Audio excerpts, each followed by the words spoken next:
ऊपर जो बात करने आया हूँ, एक भी बात हवा की नहीं करूंगा, मैं उसी के ऊपर बात करूंगा। ये इत्तेफाक ही हो सकता है और ये जादू ही हो सकता है कि जितने भी टॉपर है जो टॉप 10 के अंदर, टोटल 164 कोड थे, 164 कोड थे। टॉपरों ने जो कोड का चयन किया वो 153 154 कोड का ही चयन किया है। भाई टोटल जो इतने कोड है, इसमें से आप केवल यही चीजों का चयन करते हो, लगभग इतने सारे कोड है। आपने जब इनका फॉर्म देखा होगा तो देखना 153 154 153 154 मिलेगा। फिर एक सागर क्षेत्र के बेल्ट के कुछ लोग हैं, उनका कोड है 162 163 162 और 163 है। ये एक ही परिवार के लोग हैं जिनका कोड 162 और 163 है। ये एक ही परिवार के टोटल 29 लोग हैं। एक ही परिवार के 29 लोग मिलेंगे आपको इसमें। और मुरैना सबलगढ़ से अगर आप देखोगे तो कम से कम आपको एक ही गांव के 16 लोग मिलेंगे जो फाइनल सिलेक्ट हुए हैं। 16 लोग, मेरे पास एक एक की कॉपी है। इसमें मैंने हैंडीकैप को शामिल नहीं करा है।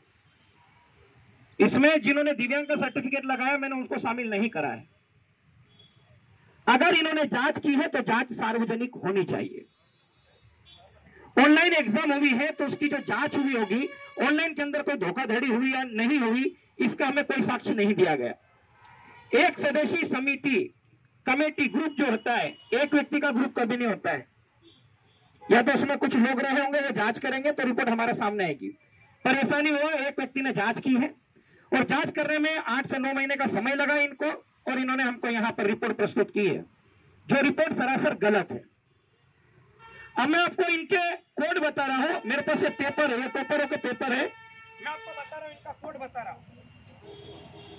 ये पूजा शर्मा टॉपर है, ये पूजा शर्मा टॉपर है। इसका देखना आप कोड 153 154 है। अगर मैं कोई झूठ बोलूं तो आप चेक कर लेना, ये मैं आपको दे दूंगा फोटोकॉपी करवा के। 153 154 इसका कोड है, इसको पकड़ना। फिर इसके बाद देखो आप, और मैं आपको टॉपरों के बता रहा हूं। ये है यहाँ पर पूनम रावत, कोड 153 154। और मैं आपको बता रहा हूँ इनके कोड, आप देखना सारे। इनका कोड है 153 154। जितने भी टॉपर है उन लोगों ने 153 154 कोड का ही चयन किया। और ऐसे 35 से 40 लोग हैं। और एक कोड है 162 63। ये अधिकतर 70 से 80 लोगों ने चूज किया है, उसी में ये टॉपर बने सेम।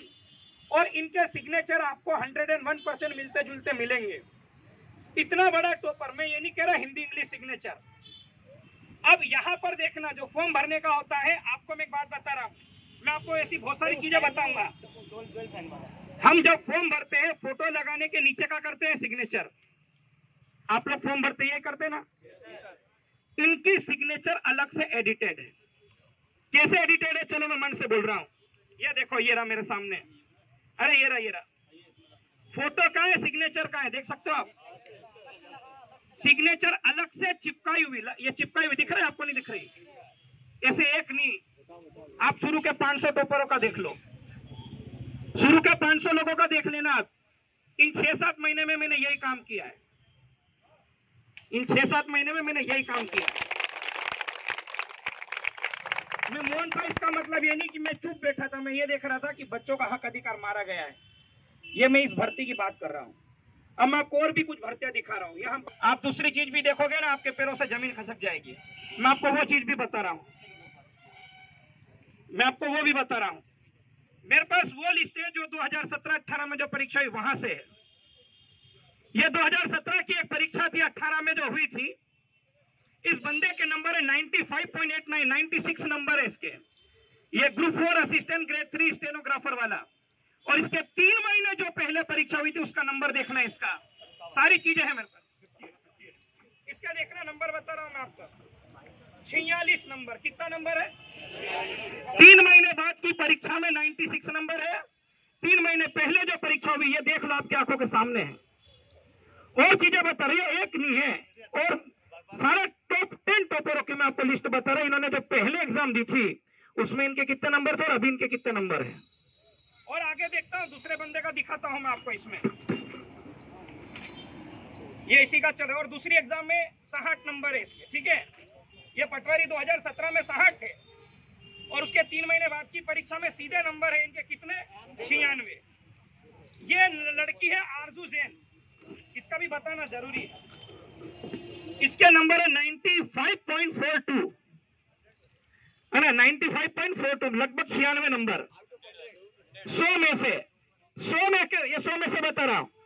अब ये देखो 2017 में एमपीएसआई का एग्जाम हुआ था, है ना, कितने का होता है एमपीएसआई? ये 100 में से नंबर कितने इसके, 95.42। अब देखना मैं आपको बता रहा हूं इसके नंबर कितने। 200 में से इसके नंबर है 84 और 100 में से कितने, 95.42। ये एक नहीं, ये मेरे पास सारे टॉपरों की लिस्ट है, मैं पूरी लिस्ट लेके आया, पूरी तैयारी के साथ आया। और चीजें बता रहा हूं, आप देखिएगा। आप इधर इस लड़के के नंबर है, ये गजराज सिंह करके, इस लड़के के नंबर है 95.32। आप देखना टॉप 10 जो टॉपर है ना, उन सभी के नंबर 95.42, 46, 38 यही है। एक ही नंबर के इतने टॉपर नहीं हो सकते। इसके पहले का जब इसने एग्जाम दिया था, ये नंबर है 95.38। इसके पहले जो एग्जाम दिया था 3 महीने पहले, उसका भी देखो आप क्या है नंबर इसका, कितने नंबर है। अगर मैं गलत हूं तो मैं कह रहा मेरे को जेल में डालो, पर शर्त यह है कि एक की जांच होनी चाहिए, एक की जांच होनी चाहिए। एक प्रूफ है जो मैं आपको दे सकता हूं।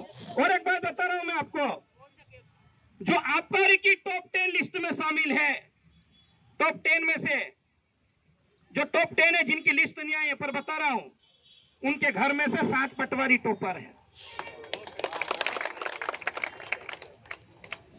जो आबकारी में नौकरी लगा है उसकी वाइफ खुद पटवारी के अंदर टॉपर हुई है, जिसकी 3 दिन बाद जुड़वा बच्चों का जन्म हुआ है। कोई महिला 3 घंटे बैठ के इतना पढ़ नहीं सकती। उसका आईपी एड्रेस दिया, जांच कमेटी ने नहीं दिया। हमको सीएलआर सीट दी, नहीं दी। सीएलआर सीट क्या होती है मैं आपको बता रहा हूं। बहुत सारे बच्चे ऑनलाइन एग्जाम देते हैं, हम जैसे कोई भी पेपर देते हैं, हमने किस क्वेश्चन को कितना समय दिया ये हमको पता चलता सीएलआर सीट में। बल्कि इन्होंने सीएलआर सीट सार्वजनिक नहीं की है। जांच कमेटी बैठी तो जांच तो की होगी ना, कहां से ऑपरेट हुआ क्या नहीं हुआ, कि किस प्रश्न का उत्तर कितने समय में दिया गया। मैं कह रहा हूं जिस दिन ये सीएलआर सीट जारी कर देंगे, इस टॉपरों में से ऐसे टॉपर आपको मिल जाएंगे जिन्होंने लगभग 150 क्वेश्चन को देखा भी नहीं और टिक कर दिया होगा। इनको टिक नहीं करना पड़ता, मैं आपको अंदर की बात बता रहा हूं, इनको टिक नहीं करना पड़ता। ये जब पेपर देने जाते हैं तो इनको पेपर नहीं, इनको आंसर की मिलती है। इनको आंसर की मिलती दिखता नहीं है वहां पे। इनको ये कहा जाता है आपको आंसर बदलना है, 8 से 10 क्वेश्चन के आंसर बदलना है। अब ज्यादा अनपढ़ दिमाग तो लगा पाएगा नहीं कि उन्होंने बोल दिया नर्मदा नदी भोपाल से निकलती। अब दिमाग होगा तो सोच लेगा ना कि इसका बदल दूं मैं। इन्होंने वो भी बदला, बोले मध्य प्रदेश की राजधानी, बोले कहां है, बोले दिल्ली है, और ग्वालियर है इनके हिसाब से, दिल्ली और ग्वालियर है, ये इनके हिसाब से है। इनको यही नहीं पता है नर्मदापुरम में कौन सा जिला है। अरे हम ये नहीं पूछ रहे मध्य प्रदेश में कितने जिले, वो तो इनके खानदान को भी नहीं पता होगा। यार मुझे ये बताओ, इतना बड़ा महाकाल लोग बना है, जो कॉम्पिटिटिव एग्जाम की तैयारी नहीं कर रहा वो भी बता देगा कि उज्जैन में है। इनको गुजरात में दिख गया, इनको गुजरात में दिख गया। और अब कुछ लोग कहते हैं कि ये कोचिंग वाले अपना धंधा चलाने के लिए काम कर रहे हैं। तो मेरी बात सुनना, अब मेरी एक बात सुनना, मेरी बात एक सुनना। ये भर्ती होती तो मैं सहन कर लेता। आप पिछली सभी भर्ती उठा के देख लो, जिसके अंदर टॉपर के 95, 96 नंबर जिसके आए ना, उस पेपर में आपको 5 से 6 क्वेश्चन गलत मिलेंगे। ये कैसे संभव हो सकता है कि वो गलत जो व्यापन ने माना वही लगा ले, वो तो इंटेलिजेंट है ना। ऐसे एक फर्जीवाड़ा उजागर किया था हमारे राधे भाई और इन्होंने, एग्रीकल्चर के अंदर हुआ था। 200 में से टॉपर के नंबर कितने थे, 195, 195। बल्कि बच्चों क्या कहना था कि 11 क्वेश्चन तो गलत है उसमें, तो कैसे आगे। और सभी टॉपरों के फोटो बड़े बड़े नेताओं मंत्रियों के साथ है। हमारी उससे लड़ाई नहीं, हमारी लड़ाई व्यापम से। और ये भ्रष्ट तंत्र जो चल रहा है उसके खिलाफ लड़ना पड़ेगा। आप केवल एक भर्ती का सोच के बैठे थे, मैंने आपको ऐसी 2 भर्तियां बताई जिसके अंदर फर्जीवाड़ा हुआ है। अब आने वाली जितनी भी भर्ती होगी इसकी क्या गारंटी कि उसके अंदर फर्जीवाड़ा नहीं होगा। और अगर पटवारी भर्ती को क्लीन चिट मिली, इसका मतलब यह समझना आप, जो माफिया थे, जो शिक्षाओं के जो माफिया थे, उनके पर निकल आए कि अगर हम भ्रष्टाचार भी करेंगे तो तुम्हारी औकात नहीं है कि आप हमको रोक सको। इसलिए मेरा आपसे निवेदन है, जो भी यहां पर संगठन तय करेगा हमें उस हिसाब से चलना पड़ेगा। और देखो, मैंने एक बात कही थी कि आजादी की लड़ाई लड़ने वाले जो लोग थे, जो क्रांतिकारी थे, भगत सिंह, सुखदेव, राजगुरु, चंद्रशेखर आजाद, अशफाकुल्लाह खां, राम प्रसाद बिस्मिल, ये सभी लोग थे, ये आजादी मिलने के पहले पहले शहीद हो गए थे। इन्होंने आजादी नहीं देखी थी। हम भी इस भ्रष्टाचार के खिलाफ लड़ रहे हैं, पर यकीन मानो हम अपनी आंखों के सामने भ्रष्टाचार को खत्म होता हुआ देखेंगे।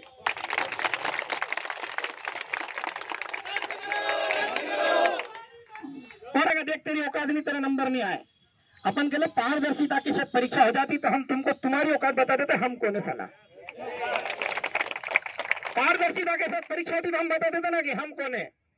हमारी एक ही मांग है, जांच सीबीआई होना चाहिए, जो हमारे संगठन के भाई बंधुओं ने बताया है, सीबीआई जांच होना चाहिए।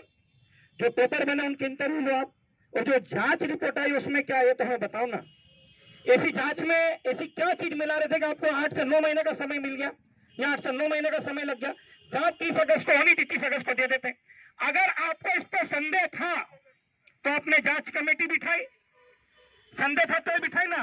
संदेह अगर मालूम है कि क्लीन चिट देना है तो क्यों नाटक करना था। इसलिए मैं आप सभी से निवेदन कर रहा हूं, अभी जो भी हमारे संगठन के लोग डिसाइड करेंगे हम उस हिसाब से चलेंगे। एक एक जिले से हमको हर एक व्यक्ति को निकालना पड़ेगा। और ये देखो, ये लड़ाई आपकी नहीं है, ये लड़ाई आपकी नहीं है। ये मत सोचो आप कि आज लड़ाई आज ही आपको मिल जाएगा। ये लड़ाई हमारे उन छोटे भाई बहन की है जो हमको देख के पढ़ना सीख रहे हैं। ये हमारे छोटे भाई बहन की लड़ाई है। मेरी लड़ाई के लिए की होती तो मैं लड़ लेता। ये आने वाले भविष्य की लड़ाई है, हम सबको साथ में मिलकर लड़ना पड़ेगा।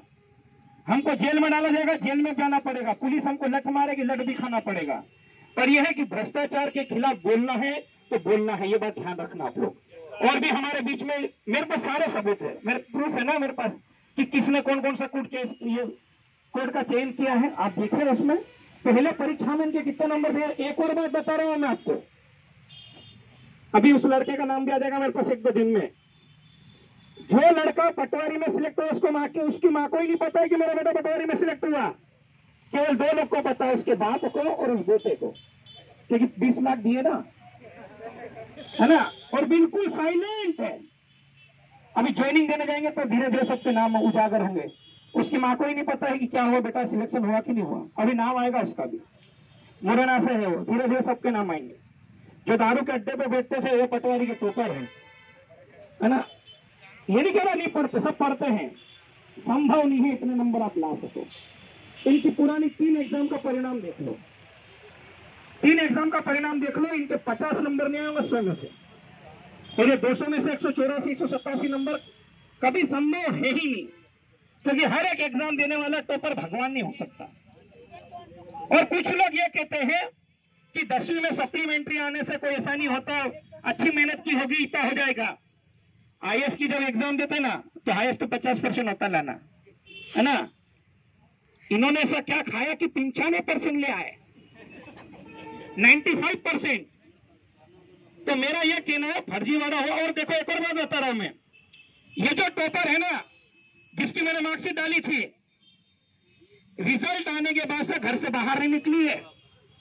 और आपको बता दूं इनकी एजुकेशन कैसे हुआ, 10वीं प्राइवेट, 12वीं प्राइवेट, कॉलेज प्राइवेट, पटवारी टॉपर। यह है सारी जानकारी है मेरे पास। और इनके परिवार में से कुछ लोग अभी आबकारी में लग गए। अगर व्यापम इतना ही दूध का धुला है तो छोटा सा प्रश्न है, आबकारी के टॉप 10 की लिस्ट क्यों नहीं जारी करी।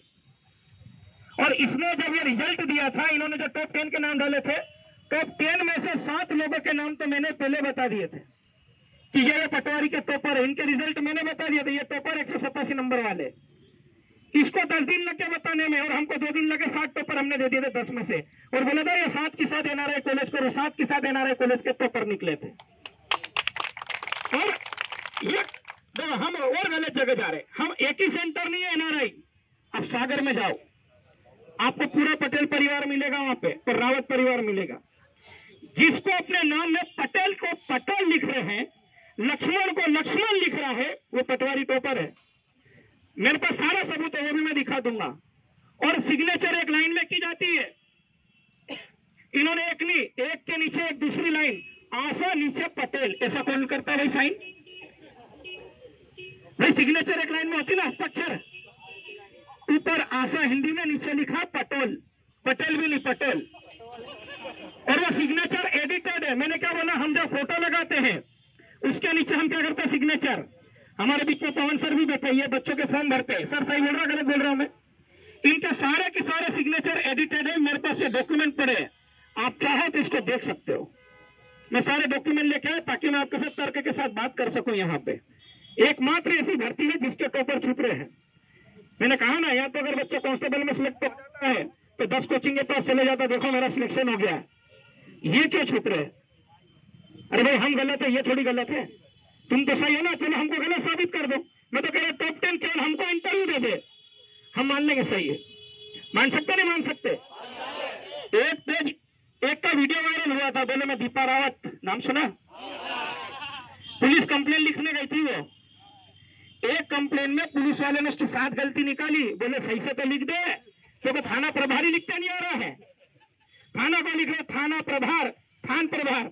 उसने बोला थाना प्रभारी, तो प्रभारी में छोटी की मात्रा लगी, बड़ी की बड़ी की मात्रा आती है। फिर उसने बोला बेटा सही से बता, तो सही में पास हुई कि तो तू ऐसे हो गया? बोले नहीं मैं पढ़ के पास हुई। तो उसने बोले एप्लीकेशन तो सही से लिख दे, तो आवेदन नहीं देता रहा तेरे को। ये वास्तविक घटना, पेपर में भी छपा, आपने देखा होगा कि जो एक आवेदन पत्र नहीं लिख सकता है वो टॉपर बन गया। ये वही बात है कि अमन का खेत चमन के नाम पे और चमन का खेत सुमन के नाम पे, ये वही करने वाले। इसलिए इस राज्य को थोड़ा बिगड़ने से बचा लिया जाए। इसमें आप सभी का सहयोग लगेगा। जो भी हमारे संगठन के जो बड़े भाई बंधु लोग हैं ये डिसाइड करेंगे क्या करेंगे। पर मैं उसमें थोड़ा सा बता देता हूँ, ये एक जगह का नहीं है। मध्य प्रदेश के पूरे 52 जिलों में हम लोग एक डेट डिसाइड करेंगे। पहले वहां पर हम ज्ञापन देंगे, 2 दिन का समय देंगे। फिर नहीं होता है तो जो हमारे संगठन के लोग डिसाइड करेंगे, भोपाल तो भोपाल, इंदौर तो इंदौर, खाना लेके चलना है ना। और देखो इतने लोगों से जंग नहीं लड़ी जा सकती, इतने से कुछ नहीं। ये जगह जितने खड़े ना, इससे 4 गुना ज्यादा तो किसी एक लाइब्रेरी में बैठे होंगे, है ना। तो हमारी लड़ाई है, लड़ना भी अपने को पड़ेगा। इसलिए मैदान में उतरो, आगामी परीक्षा देनी है तो इधर देख लो, मैंने आपको बताया। इसकी तो सारी चीजें देखेंगे अपन। उसके पहले भी फॉरेस्ट का एक रिजल्ट आया था जेल प्रहरी का, उसमें भी ग्वालियर के 21 सेंटर के तो टोटल 9 लोग टॉपर थे। तो मतलब दब गया, क्यों? क्योंकि हमको लगता था कि ठीक है हो गया होगा, बल्कि अब समझ में आया है कि ऐसा क्यों हो रहा है। धीरे धीरे अपन सारी चीजें निकालेंगे, धीरे धीरे सब खोद के निकालेंगे। बस आपको साथ देना होगा। देखो हमारे साथ आओगे तो आप ये सोच रहे हो कि पीने का पानी मिल जाए, नहीं। आप आओ ये सोचोगे कि हमको वहां रुकने के लिए अच्छी व्यवस्था कर दे, छांव मिलेगी, नहीं। ये लड़ाई हमारी है। नंगे पैर भी चलना पड़ेगा, धूप में भी बैठना पड़ेगा, पुलिस की मार भी खाना पड़ेगी, भूखे भी रहना पड़ेगा। पर जब तक हम हमारी जंग जीतेंगे नहीं, तब तक इस जंग को लड़ते रहेंगे। बहुत बहुत धन्यवाद। और भी हमारे साथी शिक्षक है और भी हमारे भाई बंधु है, वो भी संबोधन करेंगे यहाँ पर। रिजल्ट नहीं आ रहा, टेंशन मत लो। देखो